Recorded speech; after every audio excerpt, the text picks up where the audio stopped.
Muy buenas y bienvenido a un nuevo episodio del podcast SEO para bloggers. Soy Borja Girón, consultor SEO y de marketing digital desde borjagirón.com y puedes acceder a mi curso de SEO con un descuento del 90%, no sé hasta cuándo estará, a lo mejor está hasta fin de año, no lo sé, pero ahora mismo tienes un 90% de descuento en mi curso de SEO, que es un curso de SEO para no SEOs, SEO que puedes aplicar ya mismo desde el minuto cero para ver resultados en menos de 3 meses y conseguir el objetivo son conseguir 1000 visitas cada día en tu página web, en tu blog o en tu tienda online.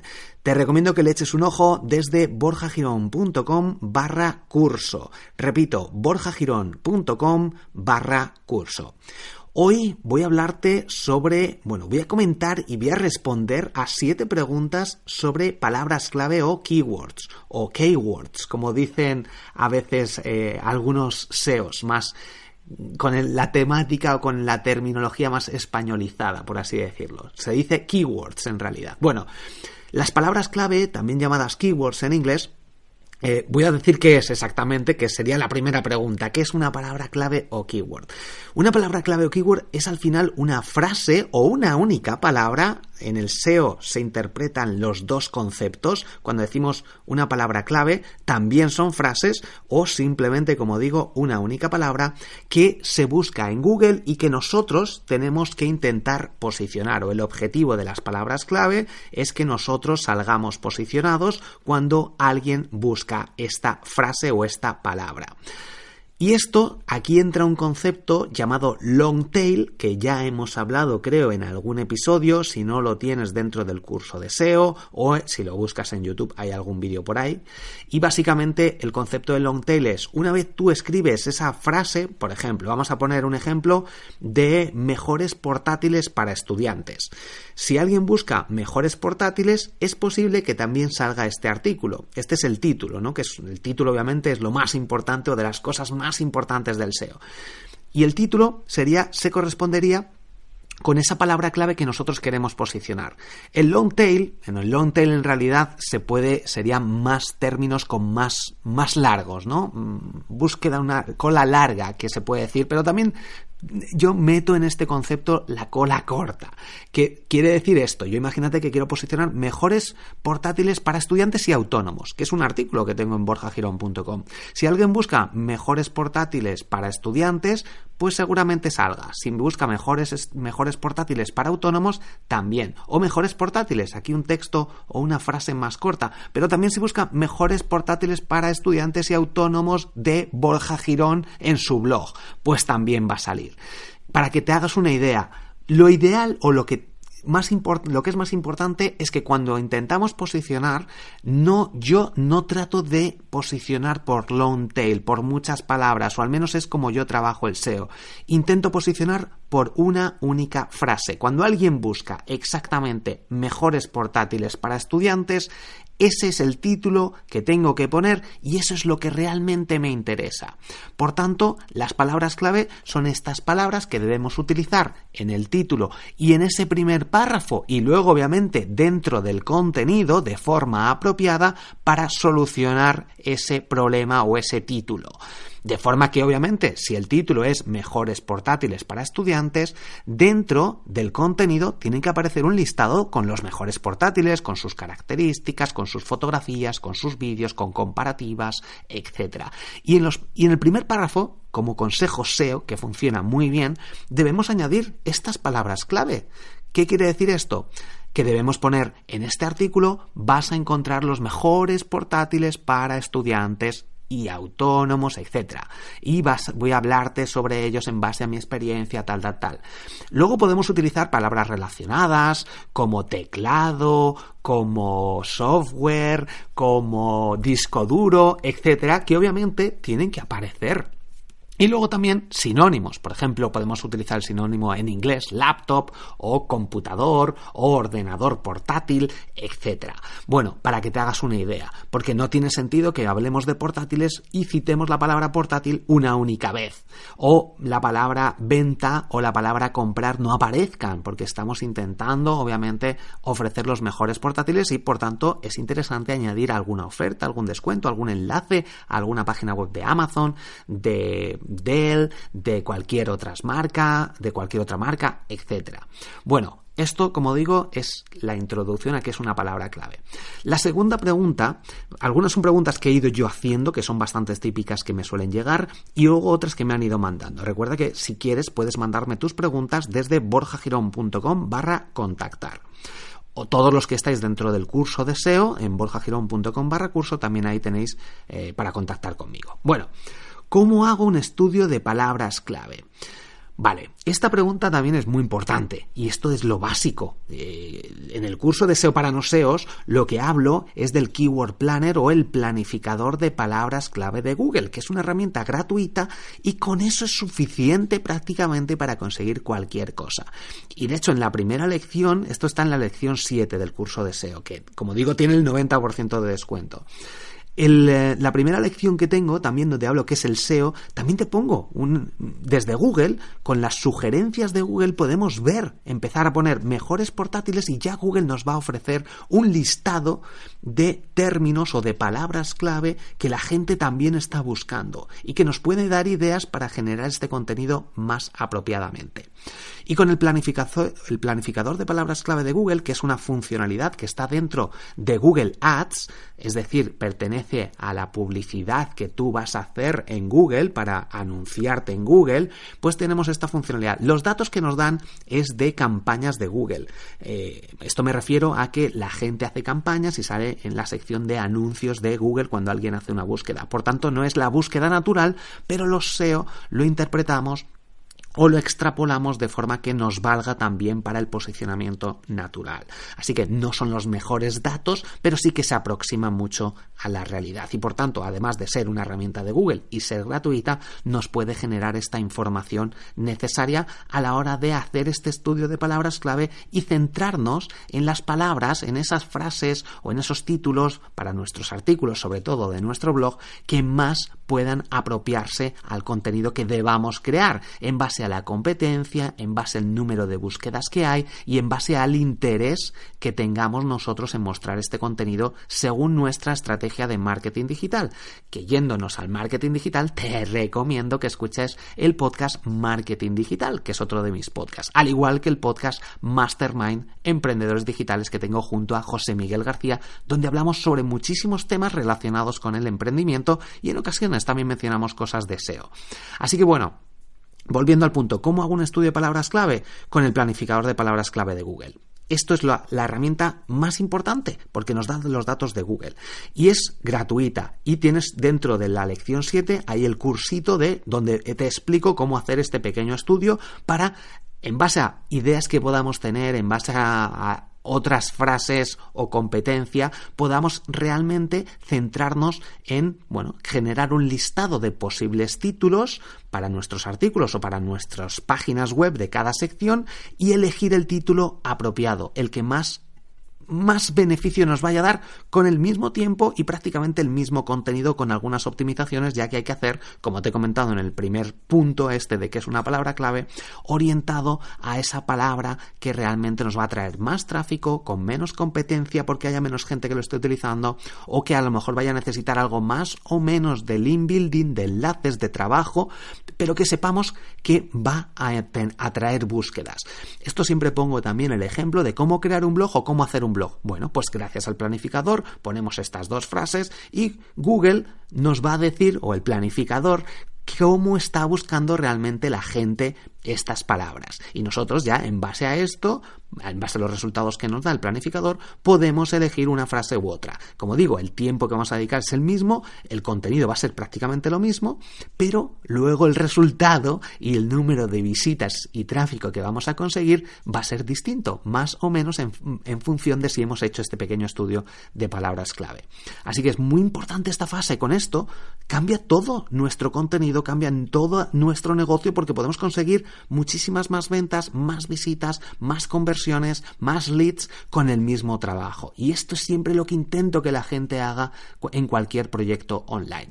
También dentro de triunfacontublog.com tienes el curso de Sobi, una herramienta que también tiene una lección donde te explico cómo utilizar las keywords o palabras clave en base a esta herramienta, que es de pago, pero también tienes 14 días gratis para usarla y puedes generar ahí todas las palabras clave que puedas generar de forma automática, porque en base analiza la competencia, analiza tu página web, cuáles son las palabras clave o las temáticas, ¿no? En realidad, que puedes crear en tu blog y que tienen otros competidores que les está llevando tráfico y que tú no tienes, y esto es oro puro, porque en muy poco tiempo, con unos pocos clics, puedes generar un montón de ideas para, de forma estratégica, empezar a trabajar tu blog o tu contenido. Y luego también el curso de SEMrush, que de nuevo también es gratis y lo tienes desde triunfacontublog.com. Vale, siguiente pregunta. Quería preguntarte algo. Espera, voy a revisar que se esté grabando todo. Sí, vale.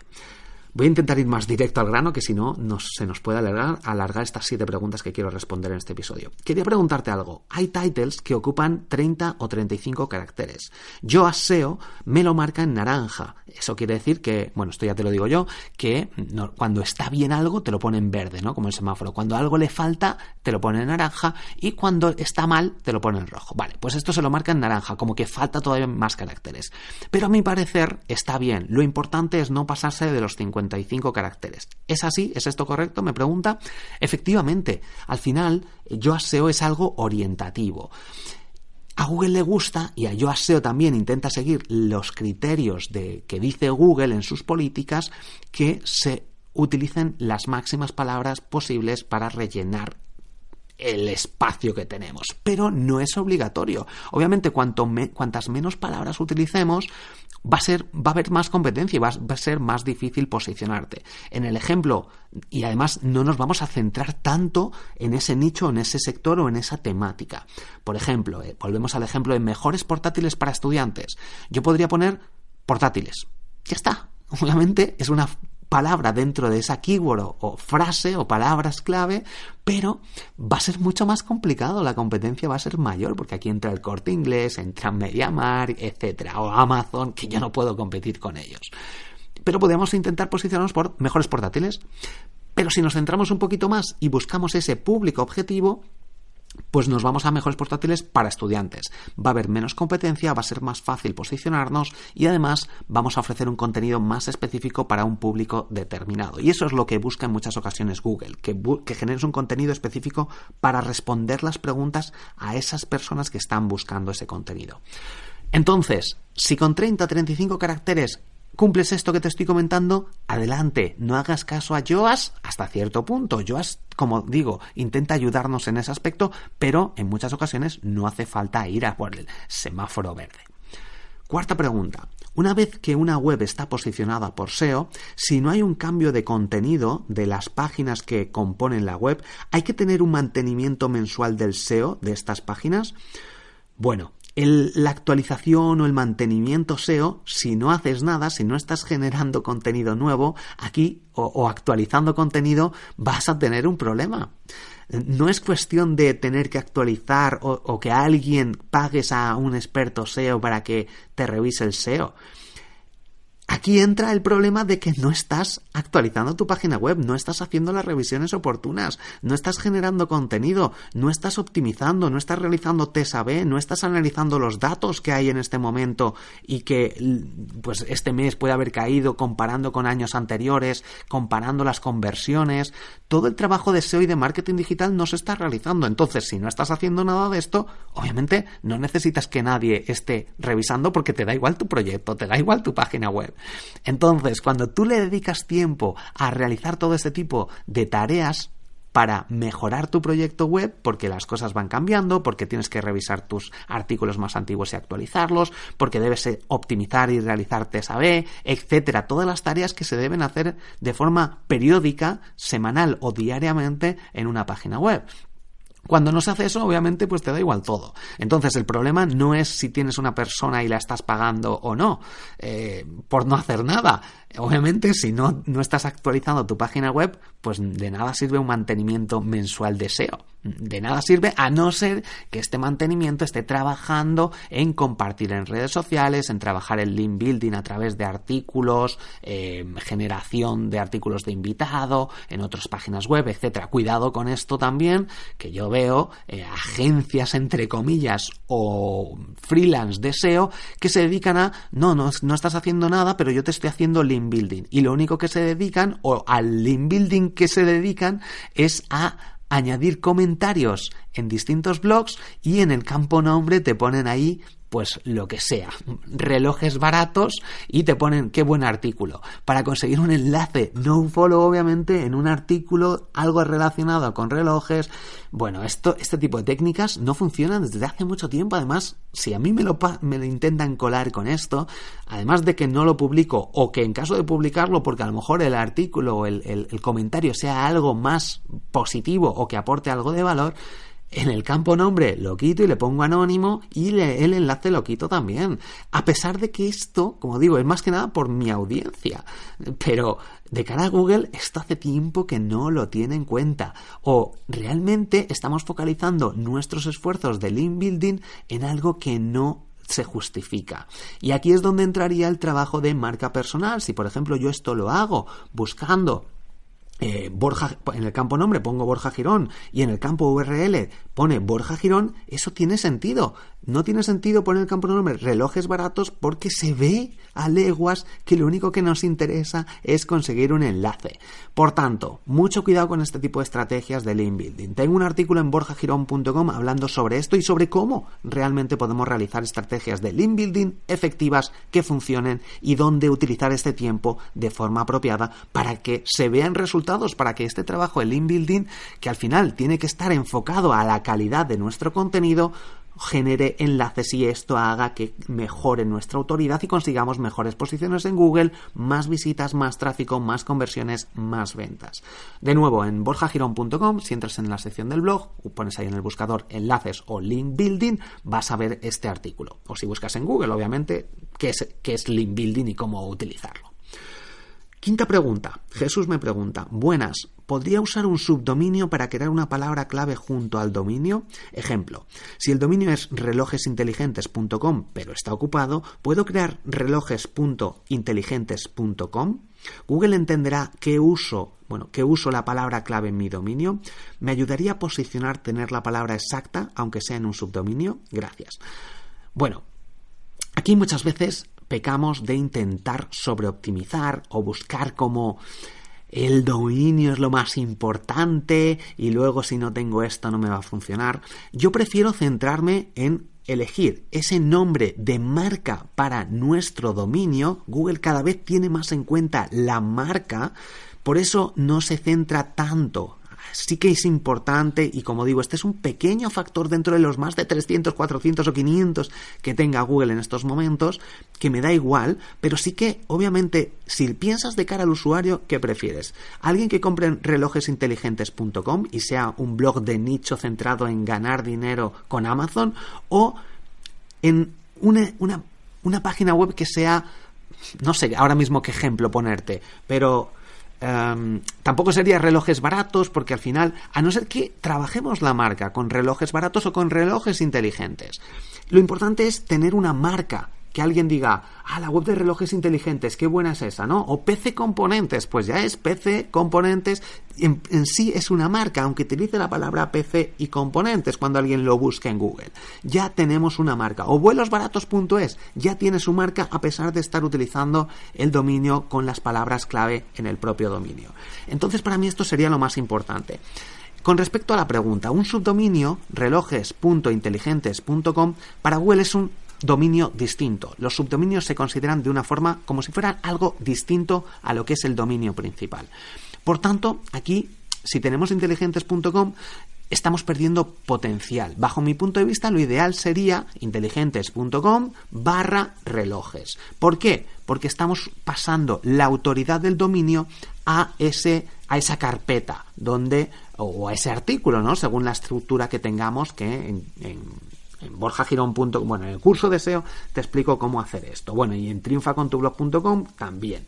Bueno, ahí lo puedes ir viendo y te explico cómo utilizar esta estructura de URLs en WordPress, que es una de las principales configuraciones que tienes que hacer, al igual que decirle a Google, no quiero indexar cuando estoy creando mi proyecto y cuando todavía no tengo el contenido. Y luego ya tengo todo preparado, esos primeros 3-5 artículos, tengo mi página de inicio, la página de contactar, la página de servicios, y ya lo tengo todo optimizado con sus títulos, con sus textos, sus imágenes, vídeos, etcétera, embudos de venta, con el email marketing, etcétera, y cuando ya tenga todo eso, lanzamiento, y le digo, activo la casilla de no disuadir en los motores de búsqueda de WordPress. Y en ese momento ya tengo también las URLs optimizadas, etcétera. Bueno, esto te lo cuento, como digo, en el curso de SEO, borjagirón.com/curso o en triunfacontublog.com.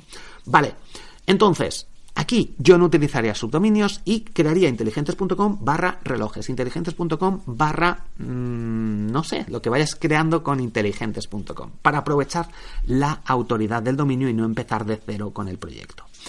De todas formas, como digo, lo más importante es pensar en el contenido que vamos creando y no tanto en ese pequeño factor que sí que es interesante, pero que no nos condicione tanto. Así que sí que Google lo tendría en cuenta, pero perderíamos el potencial de la autoridad y bajo mi punto de vista no tiene sentido empezar un proyecto de cero. Vamos a tener que empezar a conseguir enlaces, generar nuevo contenido que Google nos interprete. Por tanto, los subdominios yo no recomiendo utilizarlos casi en ningún caso para SEO ni para posicionamiento, a no ser que sea, por ejemplo, algo privado, ¿no? Privado o alumnos.inteligentes.com, que nos da igual que salga en Google o no y queremos crearlo en otra sección o en otro tipo de WordPress, en otra instalación, porque queremos instalar algo distinto. Ese sería el único caso, habrá más casos, pero ya te digo que en la mayoría de los casos no lo considero, con respecto al SEO y al posicionamiento web, algo interesante a tener en cuenta. Sexta pregunta. Hola Borja, sigo normalmente tu programa a través de iVoox para conocer mejor el mundo del SEO, pero tengo una duda de la que no he logrado encontrar ningún artículo de internet ni he oído comentar.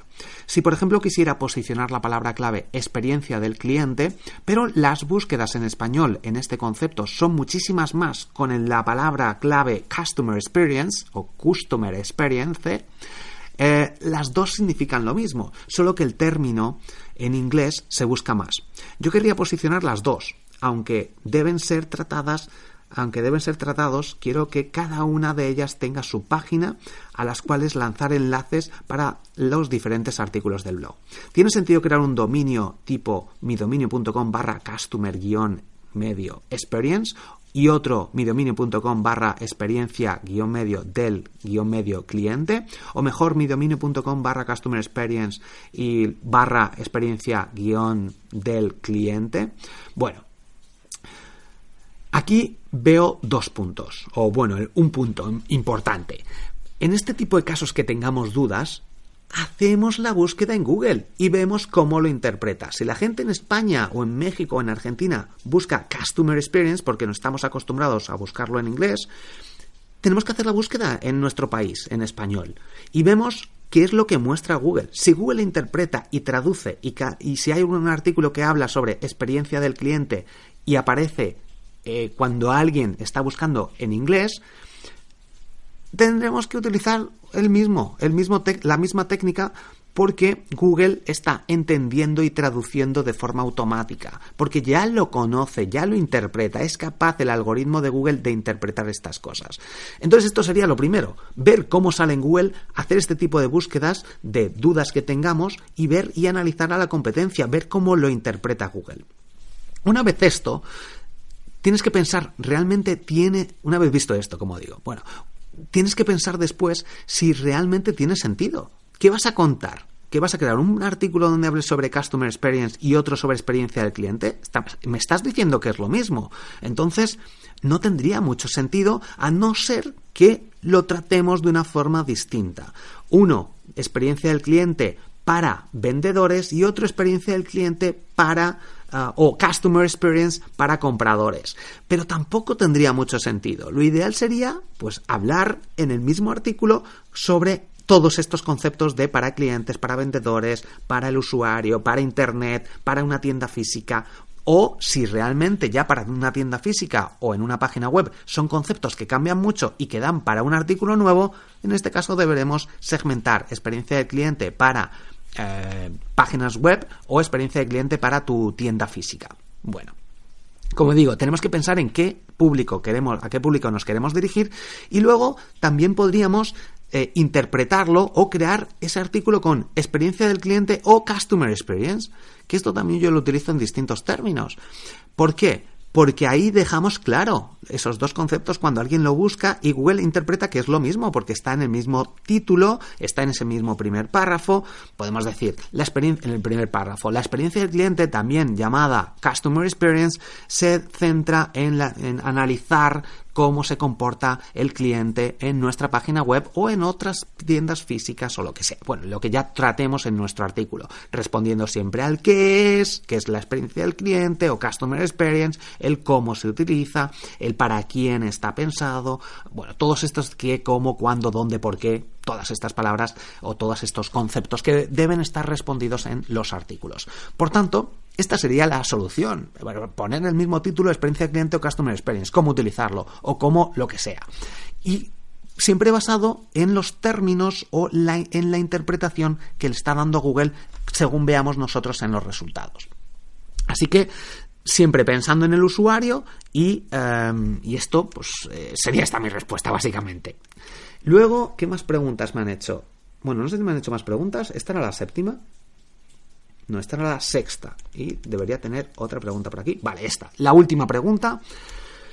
Buenos días, Borja. Estoy haciendo el curso de SEO y primeramente quería agradecerte el trabajo, que es muy bueno y me está ayudando muchísimo a entender sobre un tema que estaba perdidísimo. No sé si me estoy adelantando a alguna lección, pero quería preguntarte, ya que en el primer módulo, que está más orientado a palabras clave, no sale. Bueno, esto es algo que, bueno, obviamente, cuando alguien me manda este tipo de preguntas, me meto y lo actualizo, o a veces lo respondo directamente por aquí y luego lo actualizo. Bueno, es sobre la cantidad de veces que debe aparecer la palabra clave. De hecho, esto sale, luego hay una lección sobre Yoast SEO y lo comento. Así que está respondido, pero bueno, a lo mejor queda bien si lo actualizo y lo comento en ese primer módulo. Utilizo el plugin Yoast SEO y siempre me pide que debo aumentar el número de veces que escribo la palabra clave. Al final acabo poniéndola como unas 10 veces para artículos de unas 1000 palabras y no sé si queda demasiado cargado el artículo con esa palabra. ¿Hay una relación número de veces versus número de palabras en el artículo? Vale, si tienes la sensación, esto es de nuevo, volvemos de hecho a la experiencia de usuario. Si tienes la sensación de que está muy cargado el artículo, que se nota que estás escribiendo para SEO, entonces el usuario pasa a un segundo plano. Y ahí es donde está el problema. Google, obviamente, debemos centrarnos en cómo trabaja Google, cómo es el algoritmo de Google, pero debemos pensar en el futuro. ¿Qué es lo que quiere Google? Intentar entender nuestros conceptos o mostrar la experiencia de usuario y que el usuario se sienta cómodo y no piense que estás escribiendo para un robot o para Google. Pues lo que quiere es sentirse cómodo leyendo. Y obviamente aquí entra también el uso de palabras claves. Si el usuario quiere entrar en un artículo donde habla sobre experiencia del cliente o Customer Experience, en esa primera frase, en ese primer párrafo, debe aparecer esas palabras para que el usuario interprete que, como digo, estos son tendencias y es lo más normal. En vista a cómo funciona el cerebro. Si tú entras en experiencia del cliente o Customer Experience, empiezas a leer y te empieza a hablar sobre, en el primer párrafo al principio, no te explica qué es la experiencia del cliente, cómo utilizarla y empieza a hablar de otros conceptos, dices, si es que yo quería aprender sobre experiencia del cliente. Por tanto, esto de cara al usuario le va a venir bien. Es decir, en este artículo voy a hablarte sobre experiencia del cliente en una página web en base a mi experiencia y la experiencia del cliente también es llamada en inglés Customer Experience. Por tanto, voy a centrarme en tal experimento que hice y hacerte saber y te voy a enseñar tal y tal cosa. Y eso es lo normal, ¿no? Creo que queda de una forma más natural. Lo que no queda natural es decir, En este artículo voy a hablarte sobre experiencia de cliente o Customer Experience, porque la experiencia del cliente, también llamada Customer Experience, es muy importante de cara a nuestra estrategia de marketing digital y así podremos mejorar la experiencia del cliente o Customer Experience. Si te has fijado, ya lo sé, Borja, me has dicho 3 veces lo mismo, prácticamente. Y si yo me doy cuenta, el usuario también se va a dar cuenta. Entonces, de cara yo a SEO, es orientativo, como te digo, y sí, en 1000 artículos, en 1000 palabras, un 1% de esa palabra que más nos importa suele ser una media que podemos utilizarlo, pero de nuevo, léelo. Si te sobrepasas, como este caso, que en el primer párrafo utilizo 3 veces o 6 veces, de hecho, las palabras en inglés y en español, creo que es demasiado y tú también te das cuenta. Aquí es donde podemos utilizar sinónimos, palabras relacionadas, etcétera, y sobre todo el sentido común. Yo a SEO es algo orientativo y si obviamente en vez de ese 1% utilizamos solo el primer párrafo, pues aquí faltan cosas, seguramente no haya respondido el cuándo utilizarlo, el cómo, en los títulos, en las etiquetas H2, pues cuándo es interesante utilizar la experiencia del cliente. Esto debería ser un H2 o cómo mejorar nuestra experiencia del cliente.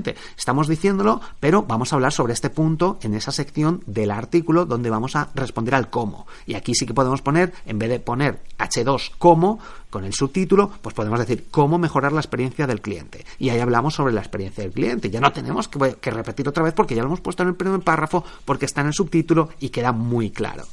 Por tanto, orientativo, si cumplimos la regla del 1%, perfecto, pero que quede de forma natural. Hasta aquí este episodio, espero que te haya ayudado estas preguntas, que te haya resuelto algunas dudas que puedas tener con palabras clave. Si tienes más dudas, puedes hacer mi curso de SEO, SEO para no SEOs, para que no gastes todo tu dinero en Facebook Ads o en Google Ads, sino que aproveches el potencial de tu blog, de tu página web, para conseguir tráfico gratis y no dependas exclusivamente de las campañas de publicidad.